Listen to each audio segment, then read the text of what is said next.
Good afternoon, everyone. Welcome to today's webinar, Mastering the Art of Digitally Enabled AGMs. For centuries, the annual general meeting has been a cornerstone of corporate governance. However, in today's fast-paced and digitally connected world, this traditional format is increasingly showing its limitations. Challenges such as low attendance, accessibility issues, and inefficient voting mechanisms have prompted organizations to rethink how AGMs are conducted. In fact, a recent Lumi Global poll of 200 corporate secretaries revealed that 44% would like to see more retail shareholders actively participating in AGMs. This highlights the urgent need to evolve these meetings to foster greater engagement and inclusivity. Today, we'll explore how digitally enabled solutions can transform AGMs, addressing these challenges whilst improving engagement, accessibility, transparency, and efficiency. By embracing digital tools, companies can create seamless, interactive experiences that not only empower shareholders, but also enhance governance practices. Let's dive in and discover how organizations can modernize this long standing governance staple to better align with demands of the modern era. We're delighted to welcome our two guests for today's discussion. Joining us is Nick, the Assistant Company Secretary at Haleon. Nick, could you please just introduce and share yourself a bit about your journey to your current role, please? Sure. Thanks for having me. Afternoon, everyone. As Ben kindly introduced me, I'm Nick Ivory, Assistant Company Secretary at Haleon, where I sort of have a range of responsibilities, but I joined just after the demerger from GSK, so I've been sort of heavily involved in Haleon's two first AGMs, where we've gone much further down the digital route. Background-wise, I was at National Grid, where I started my career for about 5 years. So sort of two very different organisations, but sort of looking forward to today's discussion. Fantastic, Nick. Thank you very much. And joining us alongside Nick is Rob Lyons, Head of MMA, Corporate Services, and Deputy Company Secretary at Marks and Spencer's. Rob, same for yourself. If you could just give us a brief introduction, share a bit about your journey to your current role. Uh, Hello, and thanks for having me, Ben. And yeah, I've been at M&S for 6 years now. Before that, I was a now defunct FTSE 250 company called Ophir Energy, which did a kind of upstream oil and gas. And I took the job at M&S in part because one of the recruiters said to me, "You've now had fun messing about with hydrocarbons in East Africa. Go and work for a company with loads of shareholders. You'll actually learn something." Which is true, and I've now ended up with a very large register of 140,000 private shareholders. So digital AGMs is in part our way of trying to reconcile the reality of how do you try and speak and engage 140,000 people. Fantastic, fantastic. Nick and Rob, real pleasure to have you joining us. And thank you again so much for your willingness to participate today. Very briefly, let me just touch on a few housekeeping items. So the session is going to be recorded and the link is going to be shared with you afterwards. So we'll send out that recording to anybody who's unfortunately unable to join today's session. Please do feel free to participate throughout our session today by submitting your questions and comments. You can do this via the messaging tab. If you go to that tab there, you'll have the ability to type in your question and click the submit button. And myself, Nick and Rob will be able to see those questions and we'll hopefully have a chance to address some of them towards the end of this session as well. And finally, we've actually placed a survey link on the Lumi platform homepage. Please do, if you get the chance, fill out that survey. It's really going to help us plan for future webinars and ensure that we continue to deliver that high quality content relevant to your needs. So enough with the housekeeping. We've done the formal introductions. Let's jump straight in. So digital transformation is reshaping how organizations interact with their stakeholders, and AGMs really are no exception. By embracing digital formats, companies can overcome traditional barriers, improve that accessibility, and continue to create engaging experience for stakeholders. So, Rob, I'm going to come to you first with our first question of the day. So, digitally enabled meetings are not a foreign concept for M&S, and you've done a fair few of these types of meetings over the past few years. Can you explain some of the reasons to me and the audience as to why you wanted to embrace digital first as a concept for M&S's AGMs?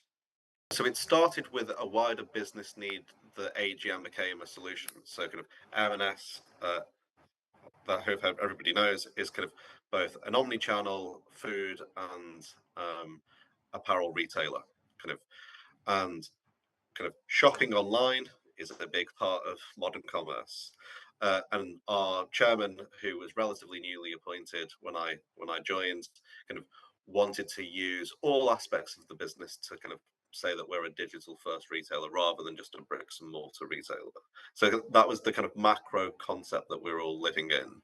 So my response to that instruction was kind of, can we also take that and demonstrate that M&S is a digital first in all aspects? For those who probably know M&S very well, clearly prior to the pandemic, very well known for having a very large in-person AGM. Having supported their meeting for a number of years, we were seeing anywhere upwards in the early days of around about 2,000 shareholders physically attending their meeting, obviously at Wembley Stadium. So a real shift from the physical concept that they'd embraced through to the kind of online side of things. I'll tell you what, whilst we're just waiting for Rob to reconnect there, let's just come to you with a sort of very sort of similar sort of feel to that question. So you recently held a digitally enabled AGM. I think 2024 was the second time you did that after demerging from GSK. Can you just take us through some of the reasons why you decided to adopt this format for your meetings? Yeah, of course. I mean, so I think not too dissimilar from Rob, right? And just to echo, sort of, I think the point you made in your introduction around, I think we all fully recognise digital transformation has taken place, and that whether that's how we work, how we engage in day to day life, and all of that, and sort of engagement with stakeholders as well. But yeah, technically, Haleon is a brand new business, right? Formed in July 2022, and we were evaluating sort of how do we approach all of this. Number one, what is the organization's strategy, and sort of not too dissimilar from Rob, there was a strong push that we are digital first. We have a lot of sort of focus around Haleon about how people can work, sort of virtual, sort of remote workforce, etc. So we wanted to really evaluate how can our team live that as well, and sort of what is best for how the board are operating, how the organisation is operating. So what are our options within that, and sort of what do our articles allow? What does the wider sort of legal landscape allow for us to operate, and what are other companies doing Hmm. as well? It's an age-old sort of COSIC thing. Everyone keeps a close eye on how's the FTSE 100 operating, and Yeah. wider, etc. So, and I think it's not unfair to say there is a shift happening, right? COVID was a bit of a sort of catalyst for that, but it was starting to happen already, sort of in the wider piece. So, sort of, we did some sort of real deep dive into what does our register look like, what is the geographical breakdown of that, etc. And sort of the output of that is actually that our register sort of circa 60 to 70% is not in the UK. And so Hmm. how can we make sure everyone has equal access? It's a sort of very democratic engagement approach that is fair for everyone. And sort of the output from that was going down the digital first route to make sure that sort of everyone across the globe can has the same opportunity to engage. We've gone sort of right in the middle of the day to sort of you're never going to accommodate all time zones, but sort of to try and not be too late APAC, and try not to be too early in the US, and then obviously accessible in sort of that central sort of where we land, London, and the rest of Europe base. So sort of those are some of the sort of general factors. I guess one is sort of standing up a completely new organization with brand new board and team, etc. Sort of what are our options, and then two, some sort of the underlying factors. um, Gotcha. I guess Gotcha. it looks like we have Rob back as well. So Absolutely. There you go. The joys of technology on on an afternoon like this. But thank you also, as I said, for bearing with us. And Rob, good to have you kind of rejoin us as well. But Nick, just to sort of like, continue on that point there, we were obviously talking prior to the sort of start of this meeting, and I think this is a pretty prevalent one. Obviously, companies like yourselves very traditionally holding physical AGMs in sort of central London. You were mentioning before we sort of started the split in terms of where your shareholders are kind of based globally, with a large proportion of individual holders kind of based in the US. I think you mentioned something, around about 782,000, give or take. Was that kind of split where you saw a very large number of, your share ownership being based outside of the UK, one of the reasons for kind of going down this route to sort of digital first and embracing that? Look, I think it has to be a genuine consideration, right? Sort of we what we are very keen on is making sure we engage with our shareholders. That is Mhm. number one. Yeah. That is institutional investors, retail shareholders, shareholders that hold through brokers, and I think we all know the challenges of sort of reaching through that sort of nominee brokerage sort of vehicle to get to our shareholders, but we do have that information as to sort of volume, right? So sort of recognizing that, but if we do a sort of 9 a.m. London hotel and Mhm. those are the numbers that we're talking about, it's very unrealistic that sort of John Smith, who potentially lives in Austin, Texas, or something, would fly over. But does he have the option to dial in? Mhm. Yes, and that is a sort of more likely engagement opportunity for our wider shareholder base. So sort of it's weighing up the sort of the privilege of living near a venue versus access to the internet, Mhm. which in the 21st century it is very wide. We recognise there are challenges in certain locations still and whatnot, but sort of I unfortunately don't have the latest figures on sort of Mhm. world access to broadband and whatnot. But we have lived through a time where Zoom and Teams and Yeah. have become very prevalent and king, and there is access there if it's an internet cafe, a library, Yeah. or there's routes to access versus getting on a plane, getting on a train, um, etc. To sort of we're quite keen on that sort of equal access Absolutely. piece for Absolutely. you have the same opportunity to engage in the AGM as your fellow shareholder, whether you have one share or a billion shares. Um, you can still join in the same method. Perfect. And Rob, it's sort of very similar sort of question to you then, in terms of that engagement piece and, accessibility and equal access. I presume, very similar to what Nick's just said there, is that obviously at the forefront of where you kind of go with the digital first approach? Yeah, and I think some numbers are always a bit helpful. I think with this, so kind of pre-digital, M&S booked Wembley Stadium. That's right, folks, Wembley Stadium. I We remember were it in the well, Bobby Rob. I remember it well. we're in the Bobby Moore room, and we were joined by 590 people at the last meeting. Um, this year, we ended up with 1,423 people online, Mhm. and then people that watched the broadcast within the first kind of 24 hours was another 400 people. So we were up over 1,800. Kind of, we allowed some people to join on the day. Came Mhm. into the room. We had 30 shareholders. So out of 1,800 people, 30 of them wanted to come to a central London location, Mhm. uh, and 1,800 people of them wanted to watch online. Kind of, and in comparison to 2019 at AGM at Wembley, 590. Brilliant. So I think that is at least a doubling, right? Kind of by anyone's maths. Absolutely. And I think that is kind of polarity is important. Kind of why wouldn't you want, if the AGM is for shareholders and we have a large number of shareholders, kind of, and in the past we had to book Wembley Stadium for 590 people, but we could do it digitally and get 1,800. Mhm. Kind of that's a kind of a no-brainer. The question that's that's more important is why are only 1,800 people out of 140,000 shareholders choosing to join? Kind of, but that is a kind of that is a slightly wider question about engagement. But what it shows is the quality of the AGM that we're putting on digitally is clearly, those numbers are steadily growing. Hmm. So the quality of the AGM, people are finding it more useful and are either coming back year on year or are able to pick up new people. Absolutely. And to Nick's point about kind of M&S's register isn't as global, but it is very national.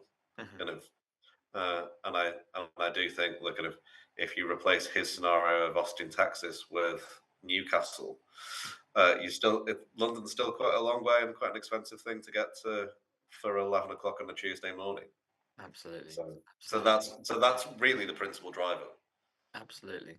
And I mean, that 500 number that you kind of mentioned there, obviously, Nick, that decreased from, or should I say, Rob, that decreased from, I think at one point you used to get around about the sort of 1,000 mark, isn't it? So that kind of elephant in the room that I touched upon at the beginning is, you know, physical attendance is plummeting.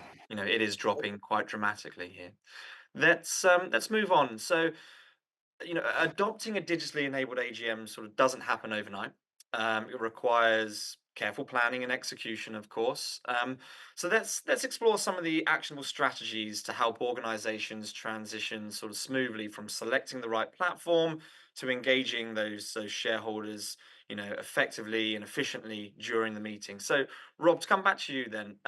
So, what are some of the key steps you can recommend for preparing for a smooth digital AGM? I think the obvious COSEC one is kind of ensuring that your notice is right. Hmm. I think the second and the most important one we think is how are you actually going to run a digital meeting? Hmm. Kind of because otherwise you're just pointing a camera at a stage. Hmm. If you run it before. Um, and I think it's also kind of your comms strategy in advance. There is no how do you get the message out?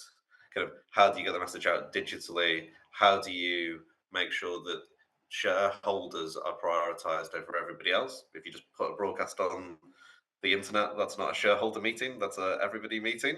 Yeah. Um, um, so kind of working with yourselves and Lumi, but our key thing is every shareholder gets an individual code that allows them to access the platform Mhm, to watch the broadcast and vote in advance and on the day. mhm, You have to work with your registrar to do that. And then the final thing, and the thing that we're most pleased about, is we've also developed a partnership with Interactive Investor mhm. um, to try and extend the rights of people that hold through nominee platforms to join and vote at an AGM. Um, and while that's a much bigger issue, kind of you know most people are are buying equity not in their own names anymore, Yeah, and that is making the journey and the the gap between their ownership and their kind of engagement with the company kind of another step removed. absolutely. So we're trying to close that by recognizing that we corporates need to reach out to people that think of themselves as shareholders, even if they don't quite appreciate the difference between legal title and beneficial interest. Absolutely. And I think that, that part that you just said there with regards to the partnership with II, obviously kind of going hand in hand, Nick, with what you said at the very beginning around, I think we could be here and have an entirely different webinar and a complete webinar dedicated to enabling the underlying beneficiary holders access to the meeting in a much more smooth manner.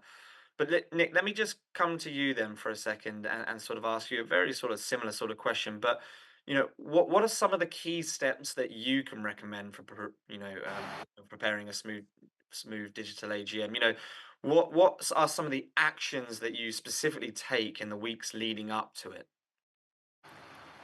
Sure. So I mean, just completely agree with all of Rob's points, right? And some of the steps are not too dissimilar if you were holding, the sort of more traditional AGM, right? There's all the stuff you still need to figure out. Well, where are we going to broadcast this Yeah. from, and what does that space look like? How are we going to set it up? And completely to Rob's point, it's going to look different. One, because you have to recognise how the audience are engaging with what you're trying to do. It's a very different look and feel. So establishing what sort of suits the organization, what the board are comfortable with, and really having them sort of on board throughout, right? Sort of these are the steps that we're taking, this is what it's going to look like, and this is why, and Hmm. having appropriate rehearsals, or sort of we all go through the sort of script piece as well, so sort of adjustments to that, and then probably what is on the forefront of every COSEC's mind during an AGM, whatever it looks like, is the sort of contingencies as well, right? So, what if X goes wrong, Yeah, or we have to adjourn, or there's absolutely. a fire alarm, for example, if you're in a studio um, somewhere. So being ready for those, and there are some different things to consider if you're sort of going on that digital first, and it could be as simple as a fire alarm, and being ready for that, and sort of how does that look like, sort of Yeah. pausing, suspending, etc. And we also just made sure we took steps to really think outside the box. What would be a sort of swan event that unexpected? So say for example, someone cuts the internet Hmm. to our building where we are. You know, Unrealistic. It's underground somewhere, and I don't know how you'd get there, but if Not gonna someone's doing happen. some work somewhere and it's an accident, right? So we brought in. I actually didn't know this existed, but apparently there's 6G technology is available, and so we had a 6G mast installed as part of a wider sort of organization upgrade for sort of internet levels. But Hmm. that was there as a backup, and it is now used sort of wider as the organization. And so we are engaged with the chief information officer, who was all over this. But these were sort of helpful contingencies, and we didn't have to use it in the end. But um, it's all those sort of backups, and I know COSECs are very good at thinking about um, right, and not to say that you need to take all those contingencies. We were just able to sort of piggyback on the a wider upgrade that sort of just helped us get comfortable with the contingency Absolutely. um, on that front. And then it's just, as I said, that rehearse piece, Rehearse, practice, rehearse, rehearse, practice. practice, Yeah, absolutely. and Absolutely. then it looks exactly how you want it to look, and sort of a professional AGM delivery, and sort of Yeah. the board are Perfect. happy, they're comfortable, and Nice, nice. So, I mean, I think you've nicely kind of moved me into my sort of next question here towards Rob, and you mentioned there, how it looks, and I think that's an incredibly important kind of discussion point in and of itself. You've gone through all of the rehearsals, you've had your kind of focus groups with regards to, understanding all of the kind of permutations that could happen, the due diligence that can kind of, be factored in. I'm sure a lot of that's kind of, be put into sort of notice of meeting, to sort of cover you and those kind of things. But Rob, from your side, how do you maintain momentum and ensure that shareholders are kind of actively engaged throughout the course of your meeting? I think the way that we try and do it is kind of give proof points of life is the honest answer. So the way that we try and make it feel is kind of it's a bit on the sofa with Archie Norman and friends is Mhm. the way that we try and set it up. So Yeah. for and this wouldn't work for everybody, but for M&S we try and do it a bit kind of daytime TV on the sofa is the kind of is the look and feel of that. And we have a kind of a journalist off the telly to kind of come and act as the shareholder advocate. Um, and while there is some VT, what we try and do is kind of drop in live questions. We have video that can be pre-submitted in advance. So if there is a kind of over to Ben who submitted his video question, and we have that, and then it's a kind of from the studio, or kind of the shareholder advocate allows the board to go, well, actually, Mr. Chairman, that wasn't the best answer. Kind of, I can see some of the lot. Rob, sorry for cutting you off there. Your audio did just go a little bit towards the end, but I know exactly where you're coming from. Having supported your meeting for a number of years now, I've always quite liked having that kind of external individual to sort of, help moderate those questions and ensure, that, the specific questions are kind of being addressed that are kind of coming in, the good, the bad, and ugly, so they say. And perhaps that kind of leads me nicely onto the sort of next sort of question, which I'm going to ask the both of you actually. I'll come to you first, Nick, with this one. It's the sort of elephant in the room, shall we say. Some participants believe that digitally enabled meetings may limit participation. Okay. Um, what are some of the common forms of resistance that you're seeing and facing when considering this sort of format? And how can these concerns be effectively addressed? So, Nick, I'll come to you with that first. That question first. I think we hear you hear those concerns, right? And I think not to harp on about sort of the earlier point, right? But if if we have an opportunity at Haleon to recognise even half of that sort of big 700,000 retail shareholder in the US number, if I can get 10% of that, or even 1%, it's significant, right? And that is an increase in engagement. It sort of goes to Rob's point on sort of numbers, and sort of that is an increase in participation, sort of just as a matter of fact. You've increased participation, right? Which Hmm. I think is positive from an engagement perspective. And I think, we try have that, to Rob's point, that sort of, different ways of engagement, send in a video question, use the sort of Lumi functionality that you can call in and have your question asked. And obviously there is the sort of written question thing. And having done many physical AGMs, there's many people that don't want to sort of ask their question. They'll write it down, and Mm. it's still very similar. So it's that point of sort of someone's opportunities to look at a director sort of in the eye is the challenge. But sort of, I think that increase in participation is what we are seeing. To Rob's numbers, our numbers, and actually we are seeing a better output, um, as well from the voting figures. So versus sort of people in the room who have maybe a handset or a ballot card, rarely 100% complete that. Whereas the online it pops up, and so you're asked to complete throughout, or you can do it in advance, depending on how you set it up. And we're actually seeing better output of engagement during the meeting as well, which I think is a really positive output and confirms that they've participated, right? So they're Yeah. engaged in watching, they've voted on the resolutions potentially after the CEO's and or chair's sort of statement. So I think those are positive trackers to see that sort of trend as well, and get comfortable that we as an organisation are sort of in the right place, because we want engagement, we want participation. Those are big ticks. This is not a change to limit that. It's actually how can we future proof what we're doing to those whether it's a new generation of shareholders, or how are shareholders buying their stock now. It's actually very difficult to buy direct stock these days. It tends to come out of share transfer, or unfortunately passing away, and it passing on to sort of the beneficiary and the next of kin in the will.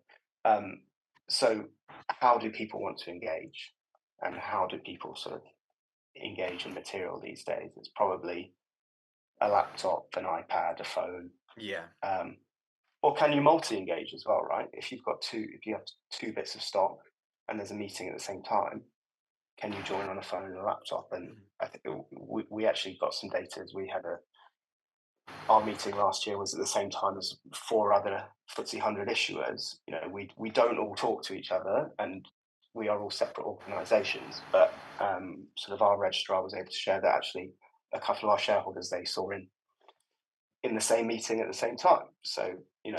there's an opportunity they don't miss out, Absolutely. as well, which we think is positive, and more participation in multiple shareholdings.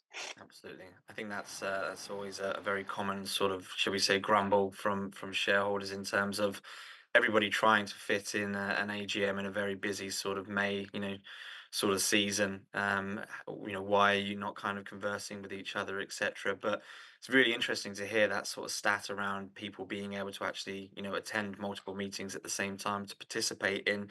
And just to stick with you a second there, Nick. Obviously, in terms of your actual attendance then over the last 2 years, I think you mentioned a stat to me at the very beginning there. Do you want to just repeat that for the audience? Because I think it's quite prevalent. Your attendance numbers of year one online compared to in room compared to year two, pretty kind of damning in terms of where you see, you say future proofing there. 2024 right now, we're almost at the future, right? This is, we are living in it. Yeah, so I mean, sort of our first AGM, we had 78 participants, a number of which were guests, but 70% were online, all of which voted on all resolutions. We did have some people attend in person, uh, only a handful of which actually completed their ballot. Um, so, but there was a shift there, and then sort of our last year for our second AGM was 100% online. We had no attendees in person. So, and attendance went up. So again, sort of a shift, and everyone participated in the resolutions. So, sort of, I think we have 2 years of data versus sort of much more history, but sort of it's trending in a In direction that direction. that we need to be mindful of as well. Absolutely. So Rob, sort of similar sort of theme question then coming to you, if you don't mind. So, you've done it for a number of years now and seen it, and M&S's kind of format change from in-room hybrid, that sort of embracing of digital. What are some of the sort of forms of, common forms of resistance that you've faced when kind of going down this format? Yeah, I split it in two. So my first is a bit finger waggy for everybody watching, which is we started hybrid at Wembley, and we had 2 people online, I think, and but 500 and so in the room. The following years we went completely digital for three Mhm. consecutive years, and we got great numbers, 1,500 people online. It was kind of I remember talking to you, Ben, going, I think we've cracked this. Uh, kind of, especially when lots of people through COVID were, holding AGMs in telephone boxes with 2 directors, and we were getting 1,500 people online. Um, and not enough people went digital fast enough, Mhm. basically, um, which made us go from a pioneer, which I was happy to be, to an outlier, which I was less.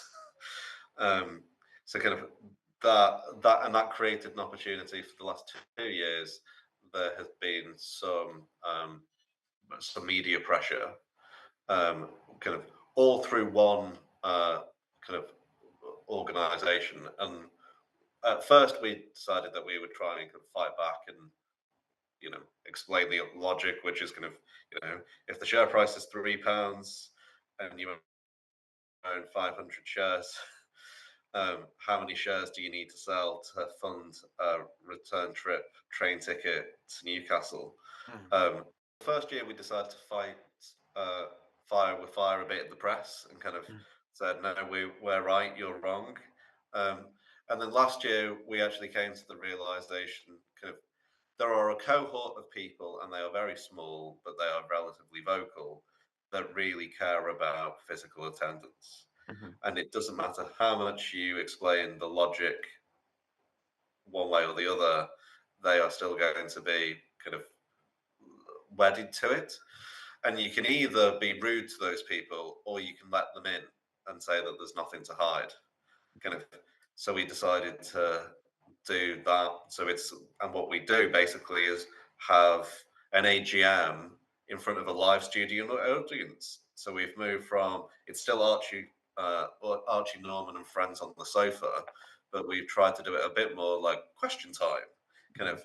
So the studio audience is another uh, dynamic to the broadcast, but actually it's question times about the people watching at home as much as it is the people watching in the studio. So that's the way that we tried to solve the problem, which is kind of why fight.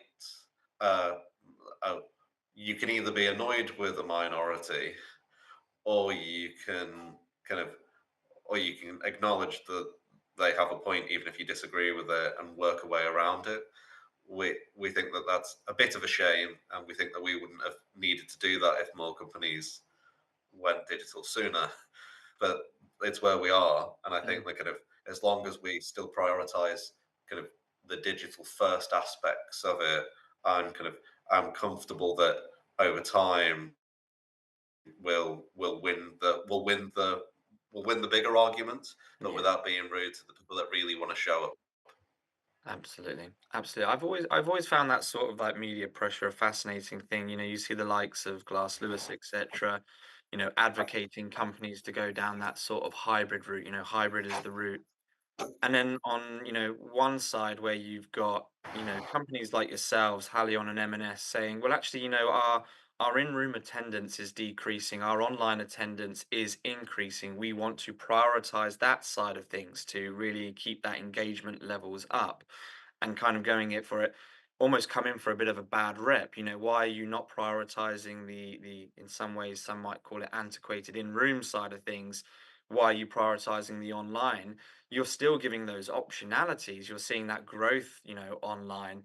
And what I find interesting is that, you don't necessarily see that same pressure directed to companies who continue to just have physical only meetings. If the argument is that hybrid and engagement and accessibility is the route to go, why is that pressure not directed to those who continue to stick to in-room only meetings and equally, some who might just have a broadcast that they kind of show out there.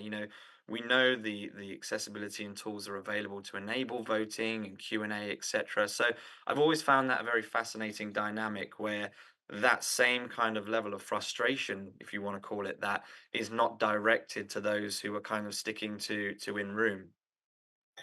Well, I think that that is a very good question, well made.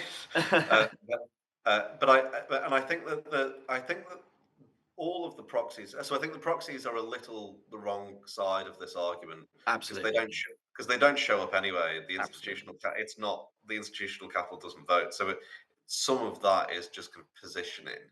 But what I do think is important is the the definition. Well, woolly, but we all know it when we see it. Is kind of, have you put on a good AGM or not? Have Mhm. you tried to engage? Did your directors want to be there?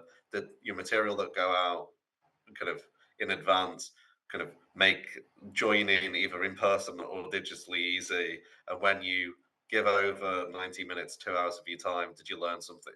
Kind of, and I actually think that kind of if that was the yardstick by which AGMs and companies and COSEC teams were judged, your question about just phoning it in or delivering a broadcast would become a lot more prominent. And I think that kind of while quality is subjective, you know it when you see it.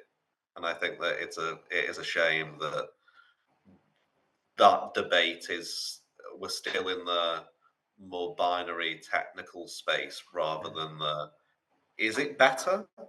Did I learn something by going to the M&S AGM versus a peer that didn't hold it in such a thoughtful way? And if the answer to that question is yes, should you really be that concerned about the format? Mhm. Content should really lead format every day of the week, and yet all of the language, and we'll also talk about kind of which Magical Circle law firm's note did you read on the notice description? Like that is in an end and of itself, and it's not. It's a technical consequence of an approach, and we don't spend enough time making assessments about is our individual companies' approaches and strategies to shareholder engagement kind of the right ones or the wrong ones. And I think if we did that, you would end up with uh, Haleon, and I'm too modest to say M&S would be on the naughty step, on the good step, and lots of other companies would be on the naughty step. Mhm. Absolutely. Well, I'm conscious of time. We're getting on a little bit, and from my side of things, we've addressed the why. We've kind of touched upon the how now. So let's move into the sort of governance side of things there. So, you know, the importance of transparency for trust and good governance. Traditional AGMs may often sort of struggle to deliver that element of transparency with, limited access to information and manual voting systems that can introduce errors and exclude shareholders unable to attend in person. By shifting to digital enabled formats, companies can create more inclusive, accurate, and in some most cases, efficient meetings. Nick, I'm going to come to you with this question. So, in what ways has the adoption of a digitally enabled meeting format improved the efficiency of your agents? Now, I appreciate obviously, you've only gone, you haven't experienced the kind of in room, but prior to sort of Haleon, you were formerly at National Grid, so you might want to kind of, lean upon that to a certain degree. But as I said, how has that meeting format improved the efficiency? What sort of specific operational governance benefits have you observed at Haleon as a result? Yeah, and so I think some of it is an extension probably of what Rob was just saying, right? So sort of how you set it up is quite different, but it's all around that sort of content and how much can you engage the shareholder in what you're trying to do. I mean, if you think back to AGMs of old, there was probably a whole roadshow would come in of, this is what we're doing, maybe products, etc. And it's really sort of focusing on what information are we trying to share Hmm. to a shareholder. I'm probably not the right forum to get into blue sky thinking, but there is probably a future question: is the AGM the right forum for shareholder engagement? There are a lot of legal resolutions that you go through, and what is a shareholder sort of focused on? Probably performance, and who are they holding to account? Generally, the board, right? They're not voting necessarily on strategy, and we're seeing more climate transition plans, but that's starting to get scaled back. So, sort of, there is probably a question mark around engagement, and actually, how can you sort of tail that with what your IR team are doing, quarterly results, which are open to sort of all shareholders, institutional investors, um, as well. So, I think going down the digital route is trying to sort of bring it all together in terms of, can we enhance the overall for a year shareholder sort of experience? Are they engaged in the company, joining the investor relations calls, and therefore how do they show up to the AGM in terms of questions they ask? But we have seen real sort of focused questions when engaging in our AGMs, which have been digital first to date. So we have some real engaged shareholders sort of wanting to speak, wanting to ask questions about the strategy of business, our financials, debt leverage, etc. But we've seen a real sort of quality of questions. Sort of one thing we were sort of talking about before is around sort of, I think as company secretaries we all do it, as it all goes in the notice, questions around the business of the meeting, and it's around sort of that getting to the point, the sharpness of that. And I think sort of that digital piece really enables that, whether it's they've written in video question, called in. I think we're seeing it's hard to quantify, but I think that engagement of sharpness and knowledge of the business in sort of focusing that question for the board to give an answer that sort of gives the background of the company, what we're trying to do, forward looking, piece has sort of really helped, and therefore enhances transparency, right? Which then leads into the governance piece, operational piece, etc. as well. Perfect. Perfect. And so, Rob, to come to you, very similar question then, the specifics of operational and governance benefits at M&S. But Nick almost touched upon it briefly there. But I'd be keen to sort of hear about some of the features that you've implemented to enhance, stakeholder, contributions and engagements at the meetings at the same time. Yeah, and I think that Nick picked on the key one, which is the quality of the questions have increased through digital. And I don't know if it's about kind of people being able to draft them in advance with a Mm. cold towel. People can tell me, and you can email me afterwards and say, yes, Rob, I agree with you that the questions asked in advance of the meeting were better than those questions asked in person. And I think that's true. The other point is just the number of questions you can get through. There's a speed and efficiency point. We all remember the 10-point question, and the average video question that M&S takes is 15 seconds in duration. We were all talking before this session about how long do we think the average question from the floor is, and we settled on kind of a conservative 3 minutes. I think so. Uh, 3, maybe sometimes 5 if they're grandstanding a little bit, isn't it? so I think that you divide 15 seconds by 3 to 5 minutes, and you get a lot more questions. And if information uh, kind of improves understanding, then that alone, I think, on the transparency point, that that is always the big question, right? How do you ensure transparency? Mhm. And the way that we do it is to make sure that there is an answer to every question, regardless of if it was asked or unanswered on the day, is available on the website within 48 hours of the meeting concluding. Yep. And you can go into the M&S website and see that. But we were doing that as a practice uh, back in 2009, which I can't take credit for, but you can see the M&S repository. But what you will see is the number of questions has increased year on year. So there are more questions in 2024 than there were in 2014. Uh, kind of, and I think that really is the kind of is the key point. And the shareholder advocate kind of, you either like it, you don't. You can think it's a gimmick, or you can think it's a nice way of managing the meeting. We think that that level of independence helps kind of pose the questions rather than the chairman reading it out themselves.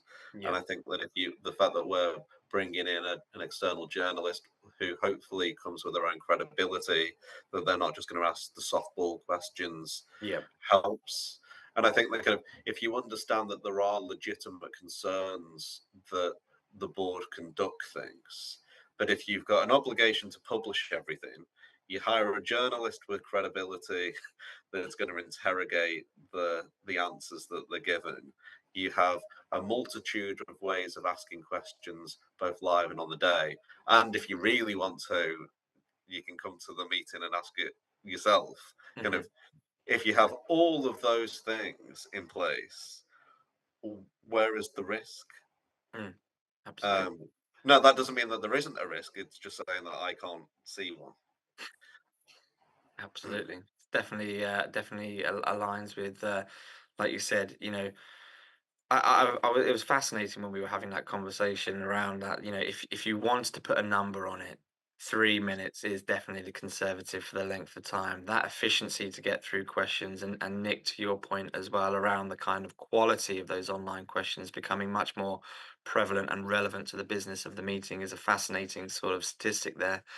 So, as I said, got 10 minutes until the end of this. There's a couple more questions I want to get through, and I can see that, we've received a few questions being sent in as well. So I want to just kind of dive into a few of those in a second. But before I do that, really quickly, for the both of you, questions around, how you would effectively measure success of these types of meetings. I know we've briefly touched upon it with regards to attendance numbers, etc. But Nick, if I could just come to you first.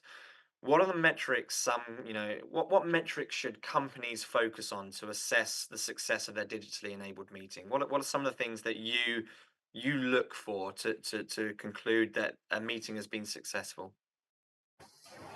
There's probably two hats you can wear, right? I'll be swift, but ultimately the board want a successful AGM, right? That has gone smoothly, and I think maybe company secretaries used to say if you've had a sort of slightly boring AGM, it's all gone well and everything's passed, you're happy, right?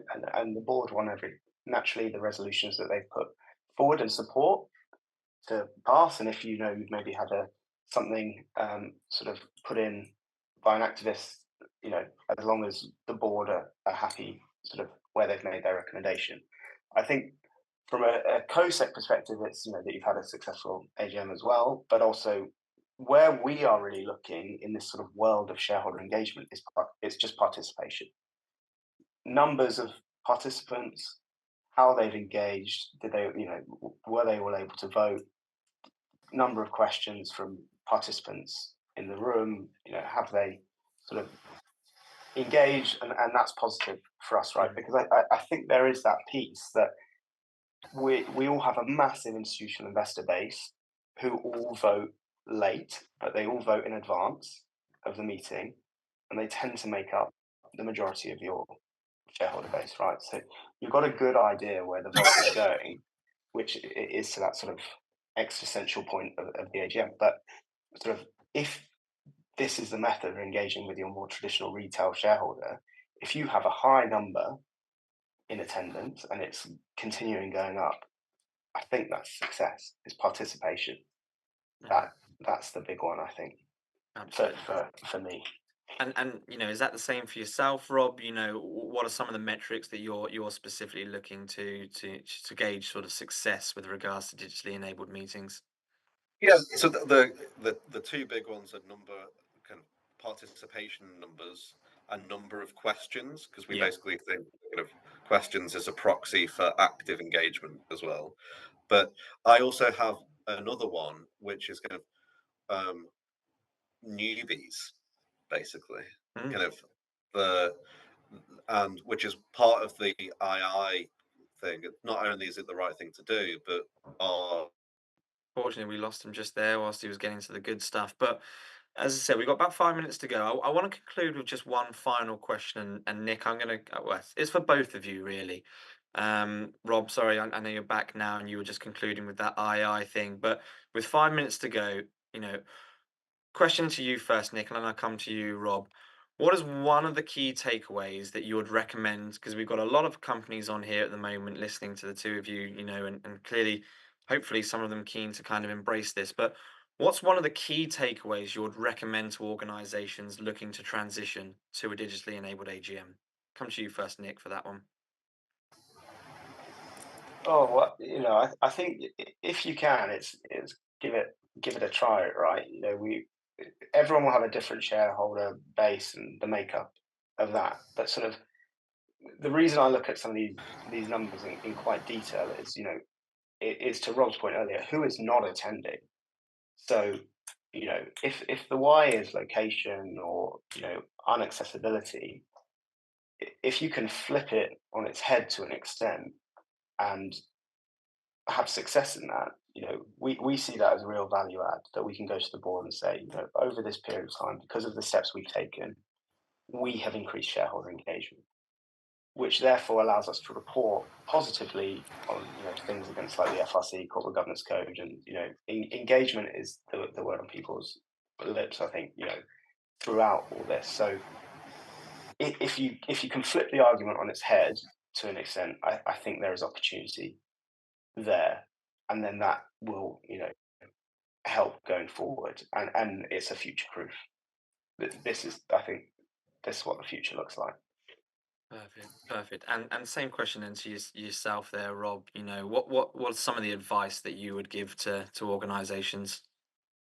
to be welcoming, kind of make it interesting. If you're going to ask people for the time, make sure that you use it with respect. And then your job as a COSEC team is to remove barriers to entry. So, kind of, if that's geography, if that's technical, if that's cost, if that's kind of, if you own in your own name or not, kind of, your job is to bring down barriers to entry. So, if you can make it an interesting meeting, you can remove the barriers to entry of that meeting, then that's as much as you can do. Right, and but if you're not doing either of those two things, then you can't be doing the best meeting that you could be doing. Mhm. And I think that would be the assessment that I would be making. Perfect. Perfect. I think that's a really great sort of point to, I say, conclude on. We've had a number of questions coming through there, which I'm going to try to kind of dive into. But stereotypically, I've overrun, and I've thoroughly enjoyed this conversation. But do keep sending your questions in for everybody who's online, because we can get back to you sort of post this meeting as well if there's anything, and I'm sure we can pass anything on to Nick and Rob if there's anything specific to that. But with 2 minutes to go, there's two questions that are kind of standing out to me. And Rob, you kind of briefly touched upon costs there, um, but I kind of wanted to, I talked about the elephant in the room with regards to some of the challenges earlier on, but this question here, and I'll phrase it slightly differently, but where's it gone here? It's related to sort of cost efficiencies of a digitally enabled meeting. Basically, does the cost of a digitally enabled meeting? Is it a concern for companies? Should they be expecting it cheaper? Is it a red herring in essence? We've talked about that kind of level of engagement there, but in terms of cost, what's your experience in dealing with that side of things? It's 100 grand cheaper than Wembley Stadium. I think that we could end it there, can't we? There you go. It's But and I think it's about right sizing your cost for the company, right? Kind of if I was running No Fear, I wouldn't be doing On the Sofa with Archie Norman and the Geologists, Mm, um, but it would be a oh, but I don't think that you would. So you can make it more sophisticated if you're a big company, you can get 6G. But if you're an AIM listed company, you can do something on Teams. But the point is kind of, are you going to get more people that invest in you if you offer them a digital route than if you don't? Um, and you can make it as cost efficient as you like. But our view is doing hybrid with an external venue and doing digital is just piling costs into the business. So we have to do digital and we do it from our office. Because if we did digital from Wembley Stadium, I wouldn't be in the black. I would be very significantly in the red. So it's about kind of cutting your cloth, but it's definitely much cheaper than Wembley Stadium or Royal Festival Hall. absolutely. And Nick, very briefly, then another question that's just come in, and I want to just finish and conclude with it again, just related to the sort of some of the challenges you've faced in preparing shareholders for a digitally enabled AGM, and how you've kind of been able to mitigate any kind of pushback, or whether you even have had any pushback, for instance. Yeah, and I think we talked about it earlier, right? It comes back to clarity in your notice of meeting. That is the document informing your shareholders of when the meeting is and what format it's taking. We've done a lot of work with our registrar and also our US depository bank to make sure that's clear, effective, simple. We do a lot of work around, how do we effectively deliver this? And there's a whole other conversation that me and Rob do have sort of in another world about, how can we effectively start using email and stuff to reach out to our shareholders. It's 2024.